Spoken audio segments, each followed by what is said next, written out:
Now we're going to turn to a topic which is really important in signals and systems, which is basically how to work with block diagrams. Now you've probably seen some block diagrams before in previous classes, but the kinds of operations we're going to be doing here it's very fundamental to understanding what's going on. So the learning objectives are to basically learn how to represent signal manipulations as block diagrams and then translate a block diagram into a formula and vice versa. So when we talk about signals and systems, or systems and signals, we look at engineering problems from this boxes and arrows perspectives. And so arrows are carry signals. So arrows are like wires. You can think of them as like wires carrying signals. And boxes are systems that transform signals. So we saw before that a signal is some sort of measurement, and a box is a system which transforms signals to other signals. So it fits into our story so far. And so we can represent these signal processing diagrams or signal flow diagrams in terms of block diagrams, where we represent the systems and signals in a graphical way. So basic building blocks are pretty straightforward. The first thing is a gain. So you want to multiply by a scalar alpha. You just draw this little triangle and you put an alpha in it, and says that y of t is alpha times x of t, or y of n is alpha times x of n. And we call it a gain even if it's smaller than 1, just because we don't want to keep saying gain and attenuation and gain and attenuation, so we just call it a gain. We can use an adder to add signals. So here y of t is x1 of t plus x2 of t, or y of n is x1 of n plus x2 of n. And the adder just sums its inputs, so that's pretty straightforward. It's got a plus sign in it. Pretty straightforward what it's doing. And of course you can combine adders and gains, and you can that lets you make linear combinations. So if I want to take a linear combination of x1 and x2 with coefficients alpha 1 and alpha 2, I can put the coefficients on them, I multiply them by their coefficients, and then I can add them up using the adder. And this works in both continuous time and discrete time. So we have this for CT and DT signals. Another important building block is a delay. So if I want to delay x of t by tau, make it start at time tau, then I can just put it through a delay of tau, so then we get x of t minus tau. And so we can write this as delay of tau, or if you do it in discrete time, you can write it as like delay of k or something. But actually we'll see later on when we focus on linear time invariant systems that we can describe a delay as a Dirac delta function centered at tau. And that's what we mean when I talked earlier about making copies. So we're making a copy of x of t starting at time tau. So that corresponds to a system which can be described as delta of t minus tau. For discrete time, we have another special notation. We call it z to the minus k for a delay of k. That's because when we get to z transforms, we'll see that in fact the system can be described by something with a z transform of z to the minus k. But for the moment now, we'll try to focus on things being represented as we'll either say delay of k or z to the minus k to talk about a delay of length k. So one important thing about delays and gains is that they commute. And what I mean by commute, you can swap the order of them. So if I wanted to make a linear combination of x1 and x2 with different delays and different gains, I can apply the gain first and the delay first, and it doesn't matter, and then I can add them up together to get my output y. So like if you look at in continuous time, if I want to look at 3x times t minus 1, I can first take x of t, then delay it by 1, then multiply it by 3, or I can take x of t, multiply it by 3, and then delay it by 1, and I'll get the same answer. So that's what I mean by commute. So you can do the operations in either order. And the same thing holds in discrete time. If I have x of n, I can multiply it by -2 and then delay it by 4, or I can take x of n, delay it by 4, and then multiply by -2. So either way, all of these things work in whichever order. And that's really important when you want to compose systems or try to simplify systems or simplify block diagrams. So what about systems? The adder and the gain and the delay can all be thought of as systems. They take signals and transform them into other signals. But if you have a generic system, then we could represent it just as a box with a label. In this case, systems, we're going to be using letters like G and H to describe systems. So let's say we have H1 and H2 are two different systems affecting X1 and X2, two different input signals, and then you add them together. So you get like y of t is equal to h1, x1 of t plus h2 of x2 of t, and the sum of those two. we can also do this in discrete. We can also do this in discrete time. And we have y of n is h1 of x1 of n plus h2 of x2 of n. And as a little concrete example, suppose that this first system squares its input. So h1 of x1 of n is just the square of x1 of n. And h2 does this thing where it adds up a copy delayed by -1 and a copy delayed by 1 and multiplies it by 3 and has a minus sign on the 1. So then we can see that y of n is going to be equal to, well, here's the first one, it's x1 of n squared plus 2,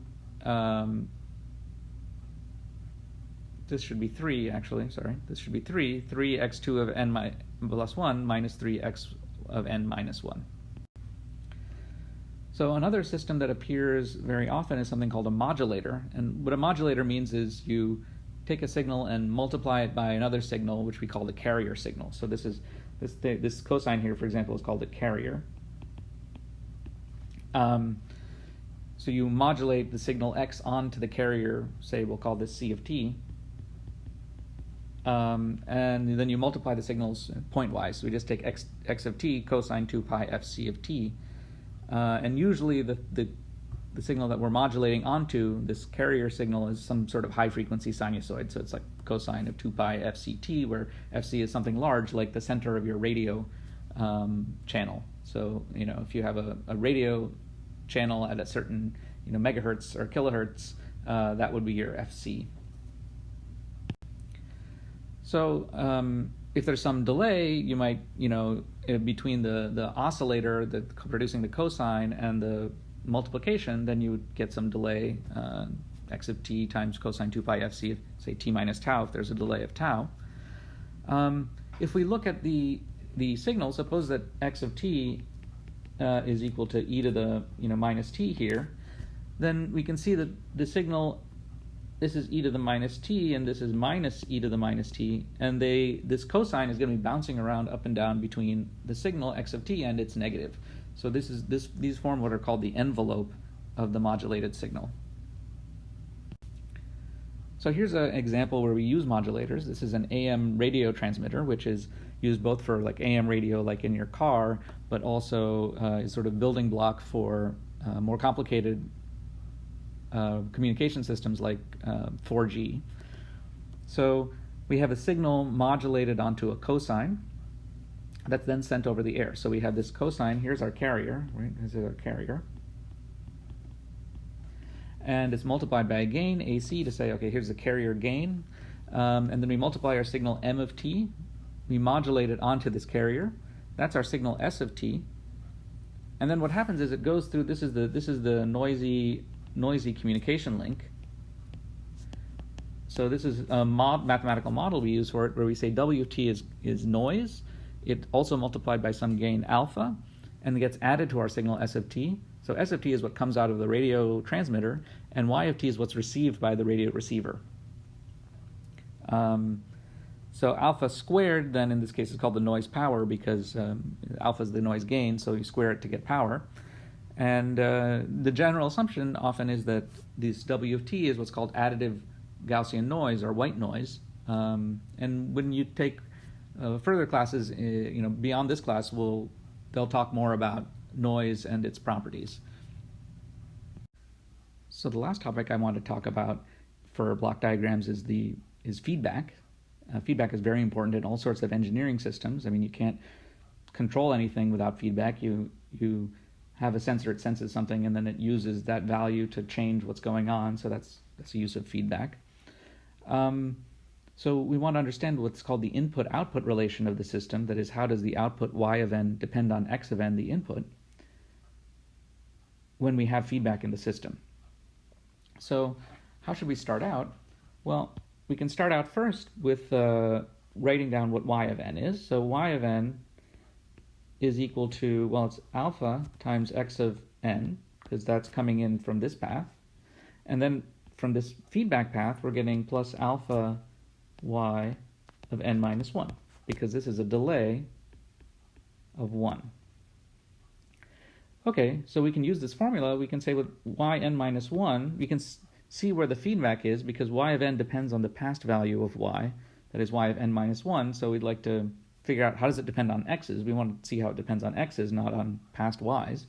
So y of n minus 1 is just alpha of x times x of n minus 1 plus alpha y n minus 2. And then y of n minus 2 is equal to alpha x n minus 2 plus alpha y n minus 3, and so on and so forth. So what's happening here, we start out in the first equation here, y of n is alpha x of n plus alpha y n minus 1. Then we plug in this formula for y n minus 1, and we get this alpha here gets multiplied by the alphas in the expression for y n minus 1, so we get an alpha squared, and we get an alpha squared over here.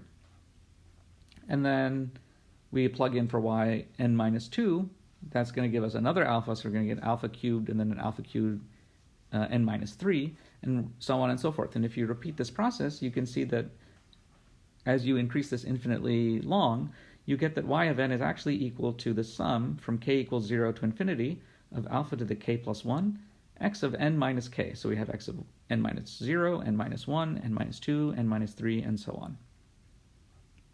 So this is how you can deal with feedback and how you can represent these kind of input-output relations with this exponential decay can be represented very simply in a block diagram by this kind of a picture. As always, I encourage you to try these things at home, so try drawing some block diagrams that generate these signals. Here's 2 discrete time and 2 continuous time signals, and then see if you can translate back and forth between the formulas and the block diagrams. Then you could try drawing a block diagram and writing down a formula corresponding to that block diagram. So we're going to be working a lot with block diagrams as we go on through the semester, so this is just a starter to get the concept checked into your brain for when we talk about it later.